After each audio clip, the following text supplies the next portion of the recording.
नर्मदे हर गुरु जी। मात नर्मदे हर। आध्यात्मिक प्रत्यक्ष ज्ञान कुटिया में कुछ साधक का और आना हुआ। तो आप लोग कहाँ से आए हैं, क्या नाम है, किस उद्देश्य को लेके आए हैं, किस लिए आए हैं, बोलिए। उड़ीसा से। उड़ीसा से। तो मतलब कैसे आना हुआ, क्या नाम है आपका? सोनिया। सोमिया। तो क्या कैसे मतलब यहाँ तक कैसे पहुँचे, पता कैसे मिला, कैसे कहाँ? आपको वीडियो देखा। अच्छा, तो फिर चले। तो उसमें कुछ आपको समझ में आया? कुछ देखा है, इनके साथ आए हम। अच्छा, आपने सुना, आप सुने, कुछ समझ में आया? उसको थोड़ा सा समझ में आया। तो जानना चाहें। हाँ, तो क्या भाव से आए हो यहाँ तक? वही आध्यात्मिक भगवत प्राप्ति में जो प्राप्त किया है हमने मोह आसक्ति में, उसे छोड़ना। वो प्राप्त मुझे करेगा, क्योंकि वो बड़ा है, मैं छोटा हूँ। बात समझ रहे हो? तो बड़ा प्राप्त कर सकता है, छोटा कैसे प्राप्त करेगा? मेरी बात समझ रहे हो? किस वजह से हम उससे दूर हुए हैं, वो छोड़ना पड़ेगा। परमात्मा बड़ा है, मैं छोटा हूँ। आत्मा परमात्मा का स्वरूप है, चाहे भगवान कहो, चाहे परमात्मा का, चाहे ब्रह्म कहो, वो मुझसे बड़ा है, तो वो मुझे प्राप्त करेगा, मैं उसे नहीं प्राप्त कर सकता। हाँ, जिससे मैं उससे दूर हुआ हूँ वो मुझे छोड़ना पड़ेगा, जिसमें मेरी आसक्ति है, बंधन है, विकार है, मुझे निर्विकार होना पड़ेगा। पता है ना, परमात्मा तक वही पहुँचता है जो पवित्र होता है, पता है ना? तो हम कर्म के द्वारा अपने आप को अपवित्र कर लिए हैं। कर्म करना पवित्र कैसे? हमने राग द्वेष में कर्म किया, इच्छा अपेक्षा में हमने कर्म किया, तो हमने अपने आप को अपवित्र कर लिया ना। हमने बुराइयां किया, हमने लालच में आके लोगों से बेईमानियां किया, जो मुझे नहीं करनी चाहिए, वासना में आके, कामनाओं में आके।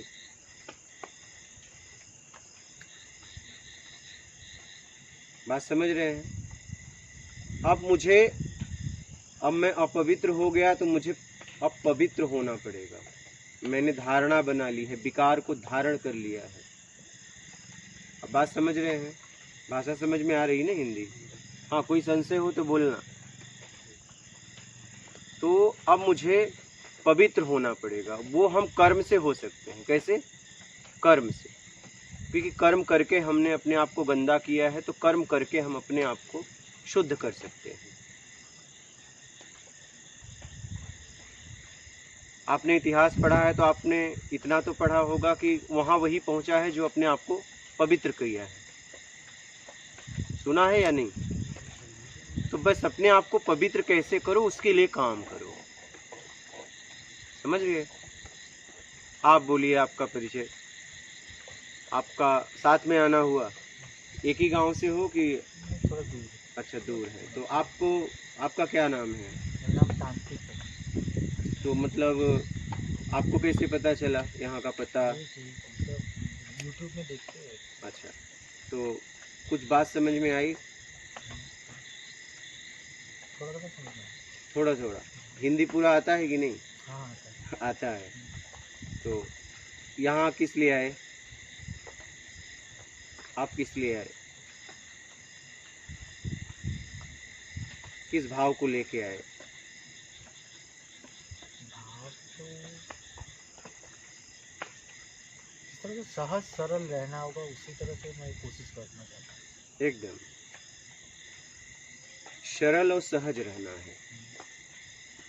सरल और सहज हम तब रह पाएंगे जब हम राग द्वेष से मुक्त होंगे। क्या? राग और द्वेष। राग द्वेष की वजह से हम जटिल हो गए हैं। मूल राग, मिलने से राग, न मिलने से द्वेष। तो कैसे भी अपने आप को राग द्वेष से मुक्त कराओ, कामनाओं से मुक्त कराओ। जो उम्मीद बना के रखी है योग्यता से ज़्यादा, उससे अपने आप को छुड़ाओ।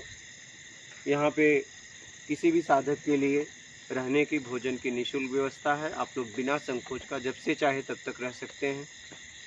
यहाँ एक टाइम हल्का नाश्ता मिलता है, एक टाइम भोजन मिलता है, ठीक है। यहाँ के पूरे जो यहाँ का नियम है, अपनों की कुटिया है, यहाँ कोई व्यक्ति विशेष, यहाँ कोई मालिक नहीं है, ये अपनों की कुटिया है, बस अपने अपनों जैसा रहना है, ठीक है। आप यहाँ जब से चाहे तब तक रहो और साधना करो, जिस लिए आए हो उस पे काम करना, व्यवहारिक बातें मत करना, किसी से रस भरी बातें मत करना, उलझना मत। मेरी बात समझ रहे हो? ये सहज सरल जो बात बोले, जो राग द्वेष, यहाँ पर भी हम लोग रह सकते हैं, लेकिन जो संसार में आपस में तब कैसे रह सकते हैं? जो हमने सीखा संसार में जीते हुए उसे फॉलो करना पड़ेगा, उसे अपनाना पड़ेगा। अपना पारिश्रमिक तो मुझे लेना होगा ना, आपका मेरा पारिश्रमिक तो मुझे लेना होगा ना, मेहनत तो आप ही को करनी है, मुझे करना होगा। मेहनत आप। सपोज मेरा कोचिंग सेंटर है, बच्चे लोग पढ़ा रहे हैं, हाँ। 10 बच्चे मेरा है, हाँ। 10 बच्चे 3-4 बच्चे पैसा नहीं दे रहे घर में, उनका पापा उम्र तो मुझे तो राग करना ही होगा ना वहाँ पर, मेरा पारिश्रमिक नहीं, ये इसमें राग द्वेष नहीं हुआ। राग द्वेष तब होता है जब आप योग्यता से ज़्यादा आपको चाहिए बिना मेहनत का, तब उसमें राग द्वेष होगा। मिलेगा तो राग, नहीं मिलेगा द्वेष। अगर आप जितनी आपकी योग्यता है, जितना आपने मेहनत किया है, तो ईमानदारी का पैसा है, उसमें राग द्वेष नहीं होता। मेरी बात समझ रहे हैं? राग द्वेष कब होता है? जब आपने काम नहीं किया, तो आपको अगर मिल गया तो राग होगा, नहीं मिला तो द्वेष होगा।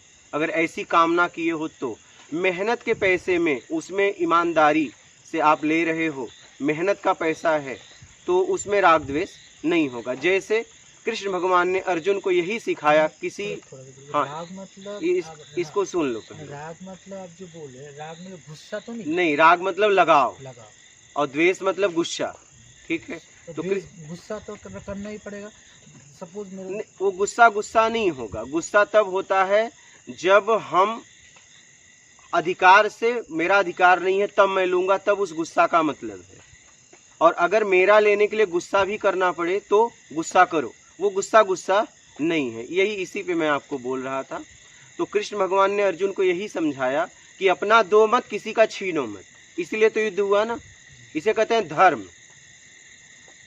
काम, क्रोध, मद, लोभ, मोह, ठीक है, ये शरीर का स्वभाव है, तो इसका उपयोग आपको करना पड़ेगा। लेकिन ईमानदारी में करेंगे तो बंधन नहीं होगा, अगर बेईमानी में करेंगे तो बंधन होगा। करना तो हर स्थिति में पड़ेगा। राग का मतलब लगाव। योग्यता से ज्यादा जब आपको मिल जाता है तो लगाव हो जाता है, और योग्यता से ज्यादा चाहिए, नहीं मिलता है तो द्वेष हो जाता है। बात समझ रहे हो? कोई संशय हो तो निसंकोच पूछना। कर्मकांड जो विभिन्न कर्मकांड है, तो जो कराते हैं वो जाने, उसमें मुझे तो दिलचस्पी नहीं, लेकिन समाज करवाता है तो वो समाज जाने ना।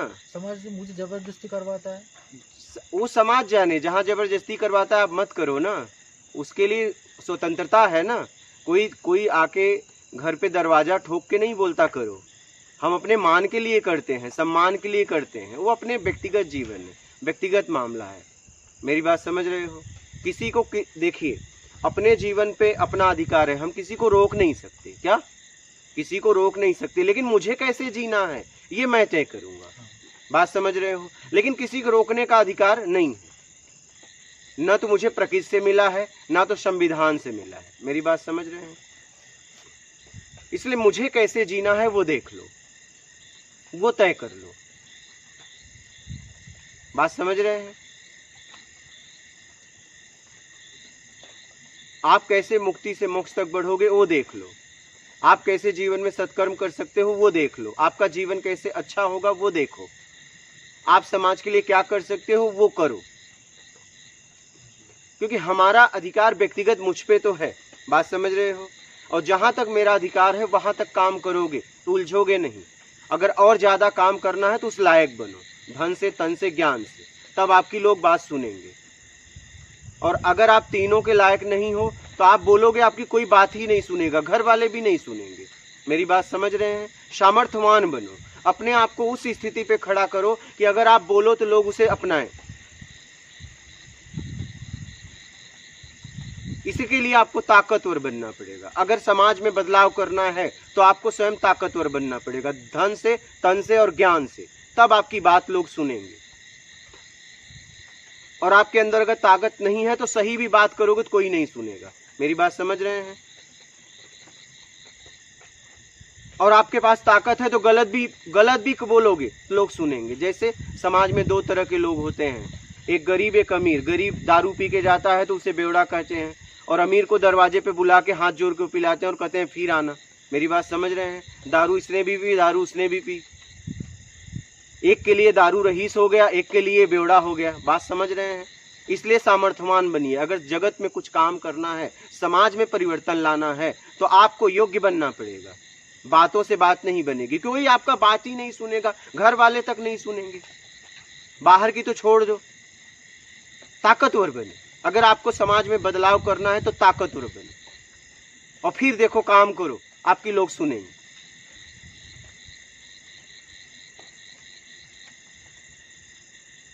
कुछ भी करना है उस लायक बनो, तब आपकी लोग बात सुनेंगे।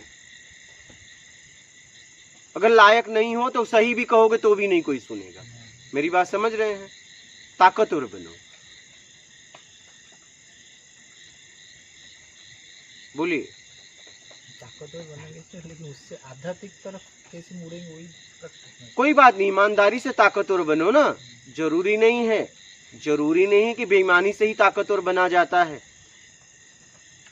ईमानदार से बन रहे तो वही तो बहुत मुश्किल हो रहा है। नहीं, मुश्किल तो होगा, कठिनाई तो होगी। नहीं तो सब ईमानदारी नहीं अपनाते, बेईमानी की तरफ क्यों भागते हैं? कठिनाई तो है ही है। जीवन तो संघर्ष भरा होता ही है। ईमानदारी से ताकतवर बनो।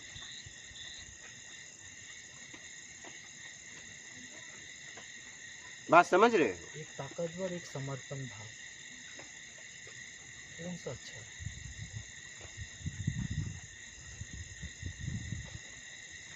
एक ताकतवर बनूं ना, एक समर्पण भाव। ताकतवर बन के समर्पण भाव करो ना।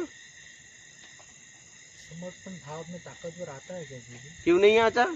जितने लोग समर्पण करके अपने उस स्थिति पहुंचे, लोगों ने राजा तक उनके सामने जाके हाथ जोड़ लिया। जोड़ा कि नहीं जोड़ा?